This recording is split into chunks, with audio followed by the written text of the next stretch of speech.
রাসূল খুদা সাল্লাল্লাহু আলাইহি ওয়াসাল্লাম ফরমান, মান আরাফা নাফসাহু ফাকাদ আরাফা রাব্বাহু। যে তার নফসকে তথা জীবাত্মাকে চিনে আছে সে তার প্রভুকে চিনে আছে। প্রতিটা নর নারী তার নফস তথা জীবাত্মাকে এবং রুহের তথা পরম আত্মার পরিচয় ও যোগাযোগ করার মাধ্যমে ধর্ম কর্ম করার কথা ছিল।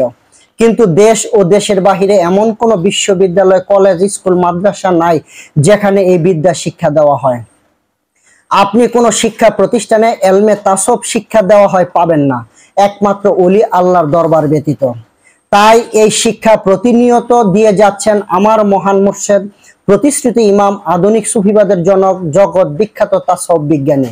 এলমে তাসব শিক্ষার গুরুত্ব, মাহাত্ম্য, নিজেকে নিজে চিনা জানা, রাসূল আল্লাহর পরিচয় চিনা জানার এবং যোগাযোগের মাধ্যমে ধর্ম কর্ম করার জন্য বাংলাদেশে 15টিরও বেশি দরবার শরীফ এবং দেশ ও দেশের বাহিরে অসংখ্য খানকায়ে মাহবুবিয়া ও আশেক রাসূল মজলিস রেখে গিয়েছেন, যেখান থেকে প্রতিনিয়ত একজন মানুষ কিভাবে আল্লাহর সাথে যোগাযোগ রক্ষা করে ধর্ম কর্ম করবে তা শিক্ষা দেওয়া হয়।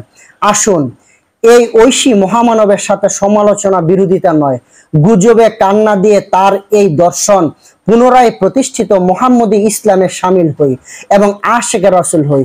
বিশ্বময় আশেকে রাসূল সাল্লাল্লাহু আলাইহি ওয়াসাল্লাম সম্মেলনের মাধ্যমে ঐক্যমত হই।